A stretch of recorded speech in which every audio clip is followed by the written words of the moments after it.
बोलिए सदगुरुदेव की, संत समाज की। लगता है आधा लोग संकल्प लिए हैं कि हम जयकारा नहीं लगाएंगे। कहीं ऐसा तो नहीं है ना? तो फिर ठीक से जयकारा लगाइएगा। बोलिए सदगुरु कबीर साहेब की, संत समाज की, भक्त समाज की जय।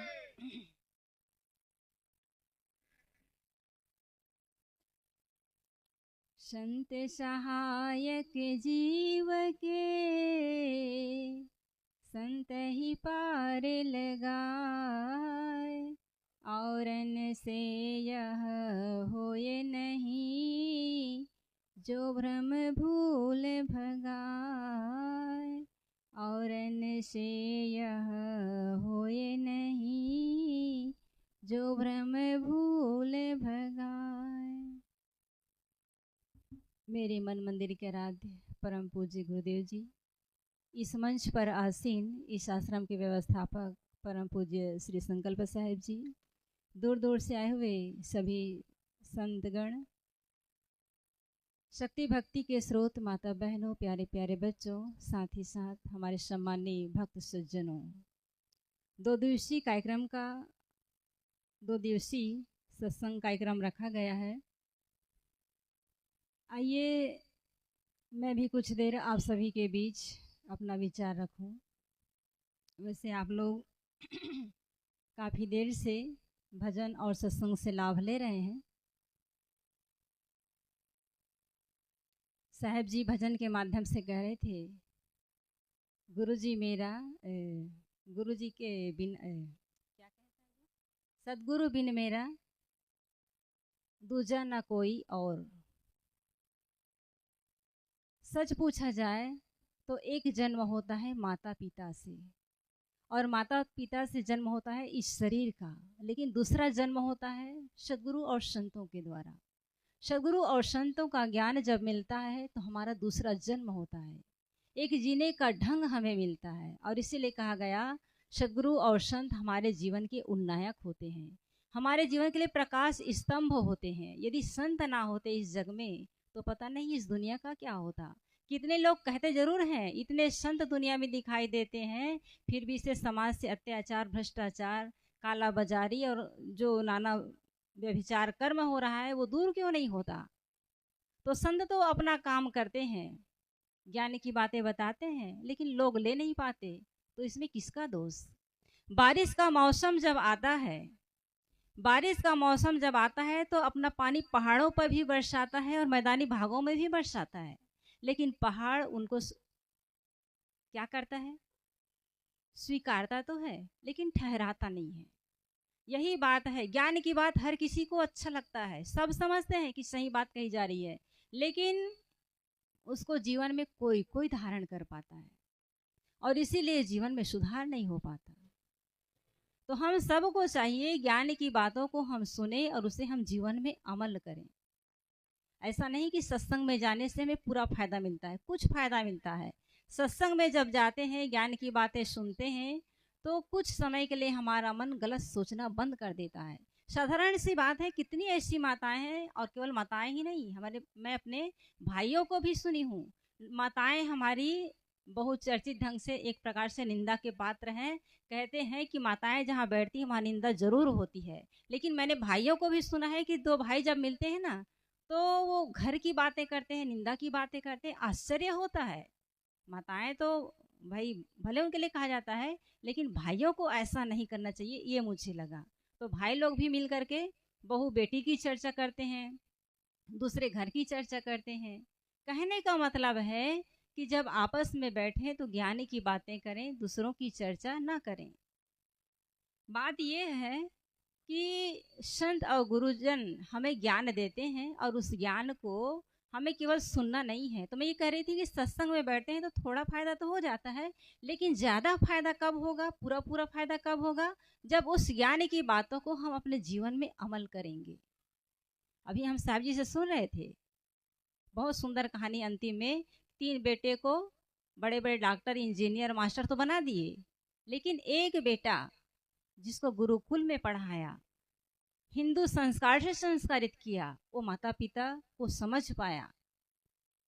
लेकिन जो बच्चा बहुत बड़ा तो हुआ, धन तो कमाया, लेकिन माता पिता के साथ कैसा व्यवहार करना चाहिए, कैसे बातचीत करना चाहिए, वो नहीं समझ पाया।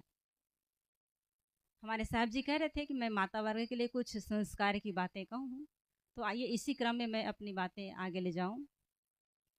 हमारी जो माता है उसके लिए कहा जाता है कि संस्कारों की जननी है।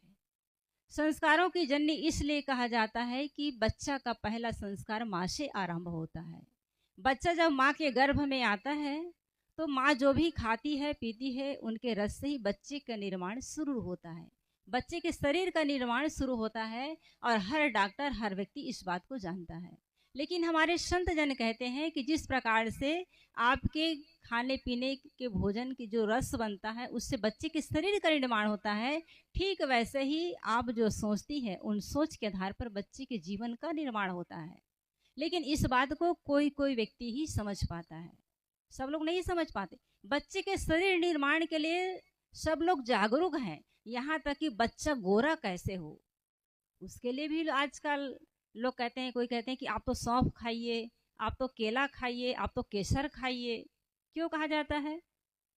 वैज्ञानिक ये धारणा है, वैज्ञानिक ये मानते हैं कि माँ के गर्भ में जब बच्चा होता है तो गर्मी विशेष होता है तो रंग काला पड़ जाता है, लेकिन ठंडा अनुकूल वातावरण होता है तो रंग गोरा होता है।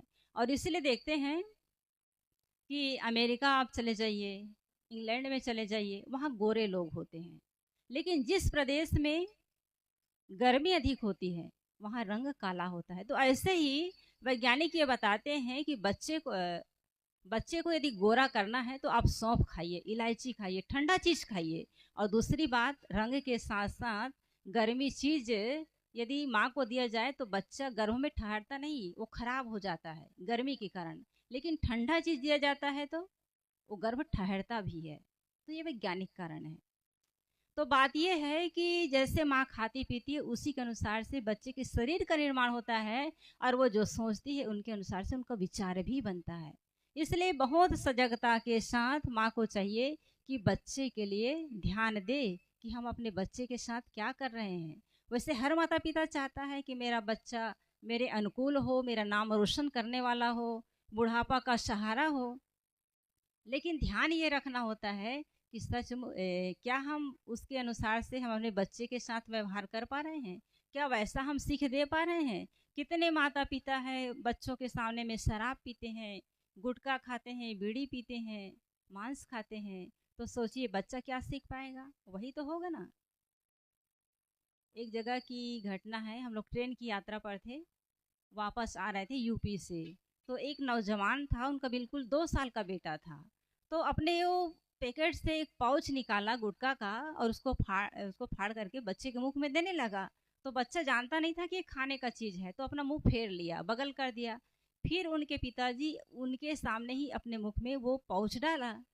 तो फिर बच्चा समझ गया कि ये खाने की चीज़ है। तो खाने की चीज़ है ऐसा समझ लिया, तो अपने पिता के मुख में ऐसा उंगली डाला और डाल करके वहाँ से कुछ लिया, अपने मुख में रख लिया। अब उसको रखने के बाद जब वो समाप्त हो गया तो थोड़ी देर में वो और रोने लगा, पैकेट पे हाथ डाला, उनके मुंह पे हाथ डाला। अब पिताजी समझ गए कि इनको यही पैकेट चाहिए। फिर स्टेशन आया, एक पाउच लेकर के आया, सितार था क्या था ये तो नहीं पता, लेकिन वैसे ही था। तो एक नशा वाला ही पैकेट था, तो उसको लिया और फिर से बच्चे को थमा दिया। तो बच्चे को थमा दिया तो बच्चा उसको आराम से फाड़ करके मुख में लिया और चुपचाप खेलने लगा और थोड़ी देर में सो गया। कहने का मतलब है कि माता पिता को ये समझ होना चाहिए कि हम अपने बच्चे को क्या पकड़ा रहे हैं, क्या कर रहे हैं। कितने घर तो ऐसे होते हैं जहाँ संतों से काफ़ी दूर होता है, संतों को अपने घर ले जाते ही नहीं है। ज्ञान की बातें बहुत सुनेंगे, सत्संग करेंगे, लेकिन बच्चों को भी सत्संग से दूर रखेंगे और संतों को भी घर में लाने से दूर रहते हैं, बचे रहते हैं। कितनों की सोच होती है कि संतों को घर लाएंगे तो खर्च होगा, तो सोचिए बच्चों को संस्कार कहाँ से मिलेगा। संत जब आपके घर आते हैं और ज्ञान की बातें कहते हैं तो आपको तो फर्क नहीं पड़ रहा है, हो सकता है बच्चे को फर्क पड़ जाए, उनको ज्ञान की बातें लग जाए। तो इसलिए संतों को लाना चाहिए। और एक चीज़ और है, कितने लोग कहते हैं कि साहब हम तो संतों को अपने घर लाते थे लेकिन बच्चों के ऊपर कोई असर नहीं हुआ। तो इसके पीछे कारण ये है कि जीव के ऊपर कई जन्मों का संस्कार होता है, कई जन्मों का संस्कार होता है, इसलिए वो असर नहीं पड़ पाता। लेकिन कम से कम वही बच्चा जब बड़ा हो जाएगा, मान लीजिए वो शराबी हो गया, आपने ज्ञान की बातें तो उनको सिखाया, संतों की संगत में ले गए, लेकिन मान लीजिए वो शराबी हो गया, तो जीवन के किसी मोड़ में कभी तो उसे लगेगा कि मेरे पिता ने मुझे अच्छी सीख दी थी लेकिन मैं ही खराब था, मेरा ही संस्कार खराब था, मेरा ही किस्मत खराब था कि मैं पिता की बात को नहीं माना। तो आपको वो गलत नहीं समझेगा। लेकिन आपने यदि संतों के पास नहीं ले गए, ज्ञान की चर्चा नहीं सुनाए, या तो खुद से अच्छी ज्ञान की बातें नहीं बताए, तो कल के लिए कह सकता है कि मैं जो कुछ भी हूँ अपने पिता की वजह से हूँ। काश मुझे अपने पिता के द्वारा अच्छा सीख मिल गया होता, माता के द्वारा अच्छा सीख मिला होता, तो मेरी आज ये दशा ना होती। तो इसलिए आप वो काम करिए कि भले वो गलत रास्ता पर निकल जाए लेकिन कम से कम वो श्रद्धा से नमन कर सके, सामने ना आ सके, ना झुक सके, लेकिन दिल से कह सके कि मेरे माता ने पिता ने मुझे अच्छी सीख दिया कि लेकिन मैं ही गड़बड़ था। तो माता पिता का ये काम है कि वो बच्चे को सही सीख दे। एक माँ ही होती है जो बच्चे को समझ सकती है कि बच्चे को क्या चाहिए। छोटा होता है तो माँ समझ जाती है कि बच्चे को क्या चाहिए। ऐसे ही जैसे जैसे बड़ा होने लगे तब भी समझना चाहिए कि हमारे बच्चे को क्या चाहिए। कितने माता पिता हैं बच्चों से सही व्यवहार नहीं कर पाते हैं, प्रेम पूर्वक व्यवहार नहीं कर पाते। अब बच्चे अपने आप में प्रेम की कमी महसूस करते हैं, फिर वो प्रेम ढूंढने कहाँ जाते हैं, बाहर जाते हैं, दोस्तों से प्रेम करते हैं, लड़कियों से प्रेम कर लेते हैं, कहीं ना कहीं उसे कमी महसूस होता है। तो इसलिए माता पिता को चाहिए कि बच्चों के साथ इतना सुंदर व्यवहार रखें कि आपका बेटा है तो आपको पिता ही नहीं भाई की तरह, मित्र की तरह समझ करके अपने दिल की हर बात बता सके, और बेटी है तो अपनी माँ को बहन और अपने मित्र की तरह समझ करके उससे अपने दिल की बात कह सके। लेकिन ऐसा बहुत कम होता है, और कुछ घरों में ऐसा देखा जाता है कि माँ है बेटी को कहती है कि बेटी कोई भी बात मुझसे मत छुपाना, जो भी है अपने दिल की बात मुझसे कहना। और ऐसे घर में बेटियां कभी बिगड़ती नहीं हैं। बिगड़ती कहाँ है, जहाँ विशेष दबदबा होता है। दबाव रखना अच्छी बात है, लेकिन कहाँ और कैसे दबाव रखना चाहिए इसको भी समझना चाहिए। तो बात यह है कि संस्कार हमें देना है, लेकिन कैसे देना है, शुरू से देना है। वैसे संस्कार गर्भ से शुरू होता है और आगे जीवन काल तक चलता है। बच्चा जब बड़ा होता है तो देखता है कि हमारी दादी के साथ माँ कैसा व्यवहार करती है, पिताजी कैसे व्यवहार करते हैं, कैसे लोगों की संगत करते हैं, और उनका असर धीरे धीरे बच्चों के ऊपर जाता है। यदि आपके घर संत आते हैं, अब देख लीजिए अनुज भाई है, इतने बड़े संत का आश्रम निर्माण करा दिए, अब उनके पीछे उनकी बच्ची देख रही है, अब क्या उनको अलग से सिखाना पड़ेगा कि संतों की सेवा करनी चाहिए? अनुज भाई ने अपने परिवार सहित ये संकल्प लिया कि हमें संकल्प साहेब जी के लिए एक सुंदर सा आश्रम निर्माण करना है, ताकि बुढ़ापा में उनकी अच्छी से सेवा हो सके, उनके साथी उनके पास रह करके उनकी सेवा कर सके। और इसलिए ऐसा सुंदर आश्रम का निर्माण किया, और आप सभी भक्त लोग उनका सहयोग कर रहे हैं, ये बड़ी खुशी की बात है। और आप सब को बहुत बहुत धन्यवाद। और साथ ही साथ इस आश्रम के साथ साथ इस गांव वालों को भी, आसपास वालों को भी बहुत बहुत धन्यवाद है इस बात के लिए कि आप लोग सहयोग करते हैं, आश्रम में आते हैं। और मैं तो कहना चाहूँगी कि बड़े ही सौभाग्यशाली होते हैं वो घर परिवार, वो गांव जहाँ संतों का आगमन होता है, क्योंकि संत हमें ज्ञान देते हैं। संत यदि ज्ञान नहीं देंगे तो जीवन का पता नहीं कौन सा मोड़ ले लेगा। आदमी जानता नहीं कि हमें कैसा जीवन जीना चाहिए। एक बार की घटना बताऊं, एक गांव था, वहाँ पर संत का आगमन होता था। तो संत का आगमन होता था, सत्संग होता था, तो कुछ लोगों को बातें समझ में आई, और वे व्यक्ति इतना जागृत हुआ, इतना सचेत हुआ, वो समझने लगा कि हम जो कुछ भी करते हैं वही लौट करके जीवन में मिलता है। तो हुआ ये कि वह जो व्यक्ति था कभी किसी से कर्जा नहीं लिया, बल्कि प्रेम से देता था। यदि कोई लेने आए तो बड़ी प्रेम से सेवा करता था, देता था।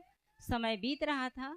एक दिन की बात है, एक उसी गांव का दुष्ट प्रवृत्ति का व्यक्ति समझ लिया कि सामने वाला व्यक्ति तो बड़ा उदार है, सरल है, और उससे मैं पैसा लेकर के कर्जा ना दूं तो भी कुछ करने वाला नहीं है।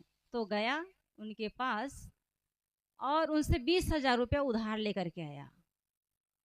तो उस सज्जन ने कहा कि अच्छा, ये आप जो 20,000 रुपये ले जा रहे हैं उससे कब दोगे वापस, इस जन्म में कि अगले जन्म में? पूछने वाला भी बड़ा गजब का था। उस सज्जन ने कहा आप जो पैसा ले जा रहे हैं उसे इस जन्म में देंगे या अगले जन्म में, क्योंकि वो जानता था कि देने वाले व्यक्तियों में से नहीं है। तो उन्होंने बड़े सहजता से कहा कि देखो, मैं इस जन्म में नहीं तो अगले जन्म में दे ही दूंगा, अगले जन्म में चुका दूंगा। अब वो चला गया। संयोग की बात, 8 दिन के अंदर अंदर एक संत का आगमन हुआ। संत का आगमन हुआ तो बड़ी सहजता से संत को अपने घर ले गया कि ले जाना चाहिए, हो सकता है संत का और आशीर्वाद मिल जाए। अब संत को ले जाने के बाद उससे बढ़िया बढ़िया खिलाए पिलाए और कपड़ा लिया, चप्पल लिया और उनकी पूजा आरती करने लगा। संत ने कहा कि बेटा ये बताओ, आपका घर तो छोटा दिखता है, आखिर आपके आमदनी का स्रोत क्या है, इतना खर्च क्यों कर रहे हैं? संतों की एक विशेषता बताऊं, संत किसी के घर जाते हैं तो वो उनके मन में एक भाव होता है कि हमारे पीछे खर्च ज़्यादा ना हो। संत का उद्देश्य होता है हम उनको ज्ञान दे सकें, लेकिन सामने वाला का धन कम से कम खर्च हो, उससे खर्चा नहीं करवाना चाहते। तो वही बात संत ने कहा कि आपके आमदनी का स्रोत क्या है, आखिर इतना खर्च क्यों कर रहे हैं मेरे पीछे? उन्होंने सहजता से बता दिया कि हमारे गांव में एक सज्जन हैं और उनके पास से मैं 20,000 रुपये उधार लाया हूँ, और उन्होंने कहा कि इस जन्म में दोगे कि अगले जन्म में? तो मैंने कह दिया कि अगले जन्म में दूंगा। अब संत को बड़ी पीड़ा हुई, ये बड़ा भोला आदमी है, इस जन्म में नहीं अगले जन्म में देने वाला है, लेकिन कितना बड़ा मूल्य चुकाना पड़ेगा ये समझ नहीं रहा है। आखिर संत का एक उद्देश्य भी होता है कि जहाँ से हम खा रहे हैं तो वो उधार न बने। कहते हैं कि जहाँ खाते हैं वहाँ गाते जरूर हैं, कहने का मतलब जिसका खाते हैं उसे ज्ञान की बातें जरूर बताते हैं। तो उन्हें प्रेम से बिठाया और कहा कि बेटा ये बताओ, आपके घर में जो बैल बंधा हुआ है, आपके घर में जो बैल बंधा हुआ है उसे आप क्या खिलाते हैं? कहे कि पैरा भूसा खिलाता हूँ। और क्या खिलाते हैं, क्या पिलाते हैं? शरबत की दूध क्या पिलाते हो? कहे कि साहब जी उसको जूठा पानी ही तो पिलाते हैं, जो कुछ हम खाते पीते हैं बस जाता है उसको कोटना में डाल देते हैं और वही खाते हैं। और काम क्या लेते हो? तो कहे इससे हम खेत की जुताई करते हैं, किराए पर दे देते हैं बोझा ढोने के लिए, अन्य कई काम करते हैं। इससे गोबर भी प्राप्त होता है, उसको भी कंडा बना के बेच देते हैं। संत ने कहा कि बेटा, आप कह रहे थे कि मैं इस जन्म में नहीं अगले जन्म में दूंगा, तो ये जो बैल बंधा हुआ है ना, ये बिना वेतन का काम कर रहा है, इसको आप कुछ खिलाते पिलाते नहीं है। सहजता से रूखा सूखा जो कुछ भी पैरा घास मिल गया उसको डाल दिए, जूठा पानी बच गया उसको पिला दिए, फिर भी से आपकी ये निःशुल्क सेवा कर रहा है। ध्यान रखो, यदि इस जन्म में नहीं चुकाओगे तो अगले जन्म में आपको भी पशु की योनि में जाना पड़ेगा और आपको ये ऋण चुकाना पड़ेगा, क्योंकि अभी आप कुछ नहीं दे रहे हो, उसके बाद भी आपका काम कर रहा है, ऐसे ही आपको ऋण चुकाना पड़ेगा। तो यह है संतों का ज्ञान। कहने का मतलब है हमें ध्यान देना चाहिए कि संत जन हमारे बीच में आते हैं, ज्ञान की बातें बताते हैं, उसको अच्छा से समझना चाहिए और समझ करके जीवन में हमें आचरित करना चाहिए। क्योंकि संत का उद्देश्य ये नहीं है कि आपके बीच आए और आपसे नोट मांगे। कहते हैं कि नेता आते हैं वोट मांगने के लिए, नेता आते हैं वोट मांगने के लिए, और संत आते हैं खोट मांगने के लिए। तो संतों के पास एक चीज़ ध्यान देंगे, संतों की पूजा आरती जब होती है अंत में कहा जाता है कि आप लोग संतों के पास आएँ और फूल अर्पण करें, जो भी भाव है समर्पित कर सकते हैं। तो उसका मतलब ये नहीं होता कि आपके पास पैसा नहीं है तो आप नहीं आएंगे, आप आइए, ये भाव अर्पित कीजिए कि आज के बाद मैं आपके ज्ञान के अनुसार जीवन जीऊंगा, आज के बाद आपके बताए हुए रास्ते पर चलूंगा। मैं अपनी खोट को आपको समर्पित करता हूँ। कोई क्रोध करता है, कोई नशा करता है, कोई और कुछ करता है, अपनी अपनी कमी हर किसी को पता है। लेकिन दूसरा कह दे कि आप गुस्सा करते हैं, आप अहंकारी हैं, आप लोभी हैं, बड़ा क्रोध आता है ना, अच्छा नहीं लगता। लेकिन हम लोग अपनी अपनी कमी को जान सकते हैं।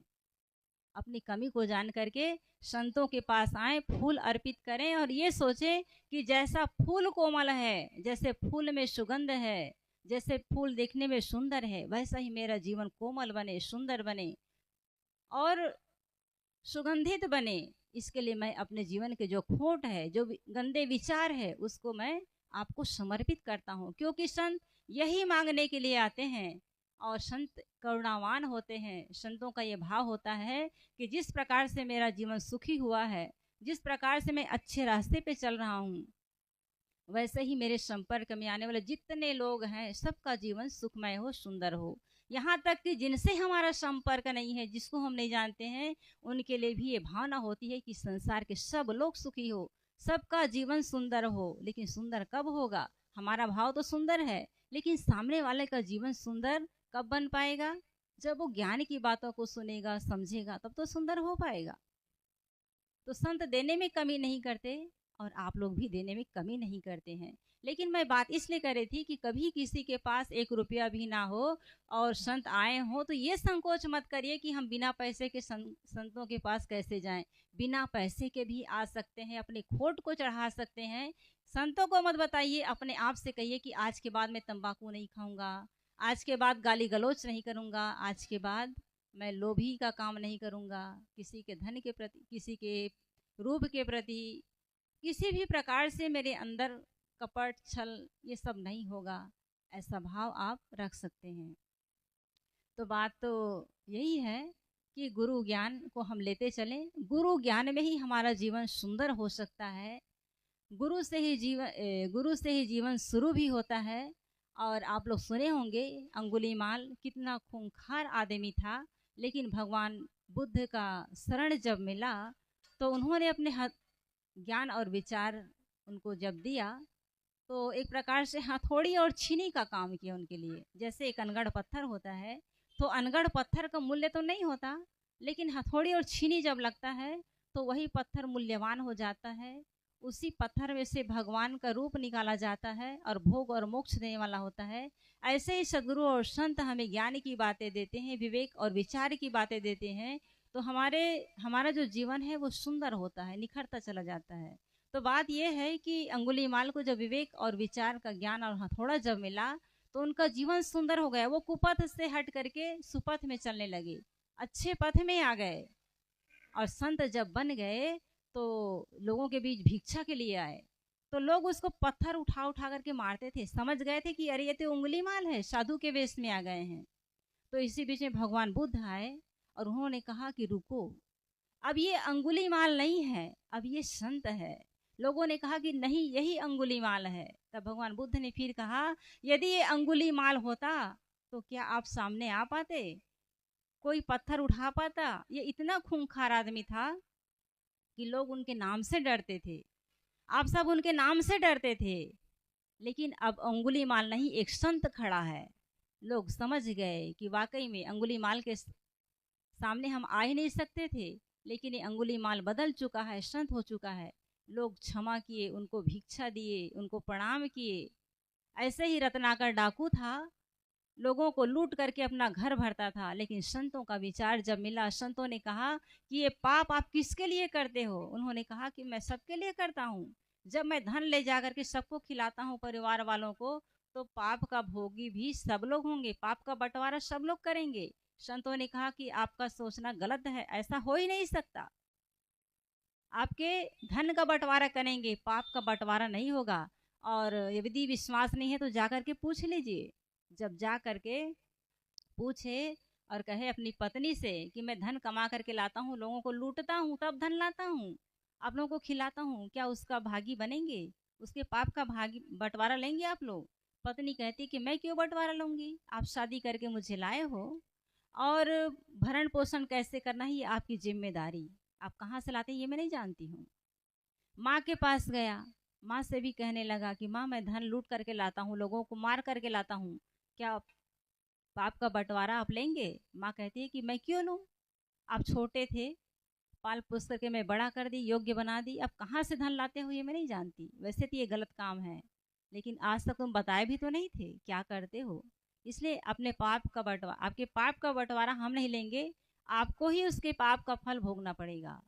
फिर जब वो लौटे संत के पास तो नतमस्तक हो जाते हैं और कहते हैं कि भगवान, आज तक तो मैं यही समझ रहा था कि जो भी धन मैं लूट करके ले जाता हूँ, परिवार के लोग उपयोग करते हैं तो मेरे पाप का भी बंटवारा करेंगे, लेकिन आज समझ में आया कि कोई बंटवारा करने वाला नहीं है, पाप का फल मुझे ही भोगना पड़ेगा, इसलिए मैं आज से ये काम बंद करता हूँ। तो ये है संतों की कृपा, और आप सब लोग समझ सकते हैं, संत कृपा ना होती तो आप लोग इस मंच पर ना होते, संत कृपा ना होती तो आप लोग सुखी ना होते, संत कृपा ना होती तो आप लोग सोच और समझ ना पाते, और हम लोग भी इस मंच पे ना होते। संतों की कृपा है, संतों का ज्ञान मिला, तब जाकर के हम इस मंच के लायक हुए हैं। पहले ज्ञान नहीं था। हर किसी के जीवन की बात है, हर किसी के जीवन में एक मोड़ आता है, एक उम्र होता है, उम्र के बाद ही विवेक और विचार भी आता है। एक बीज होता है, उसको हम धरती पे डालते हैं तो ऐसा नहीं कि हम पानी डाल दिए, मिट्टी डाल दिए तो तुरंत उगाएगा, एक समय लेता है। ऐसे ही ज्ञान की बातें हम शुरू से डालते जाते हैं, विवेक विचार की बातें हम डालते चले जाते हैं, लेकिन समय आता है तो वो पुष्पित और पल्लवित होता है।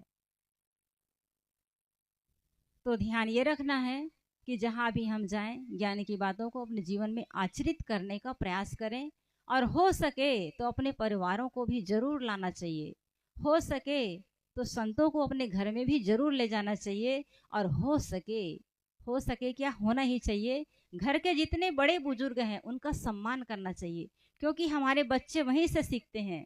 यदि आप बड़ों बुजुर्गों के प्रति क्रोध करते हैं, उनका अपमान करते हैं, ठीक से उनका ध्यान नहीं रखते हैं, तो आपके बच्चे देख रहे हैं, आपके साथ भी वही व्यवहार करेंगे, क्योंकि जो देखते हैं वही वो करेंगे आपके साथ। और यदि आप संतों की पूजा करते हैं, सेवा करते हैं, दान करते हैं, घर पे लाते हैं, अच्छा संस्कार दे रहे हैं, तो बच्चे भी वही सीखेंगे। मैं कह रही थी कि अनुज भाई ने कितना सुंदर ये आश्रम का निर्माण करवाया, इस गांव का तो एक प्रकार से उद्धार ही हो गया, क्योंकि आज भले ही समझ में नहीं आ रहा है कि इस गांव में हम संत आश्रम बना दिए, फिर भी से लोग जुड़ नहीं रहे, ऐसा लगता होगा, लेकिन समय के साथ साथ यही गांव फलेगा फूलेगा, और इसी में से संत पैदा होंगे, इसी में से पता नहीं कितने परिवार के लोग जुड़ेंगे और अपने जीवन का उद्धार करेंगे। और ऐसा भाव सबके मन में होना चाहिए कि हम संतों के बीच बने रहें, ताकि ज्ञान की बात हम सबको मिलता रहे। इसी के साथ मैं अपने वाणी को विराम देती हूँ। बोलिए सद्गुरु देव की जय।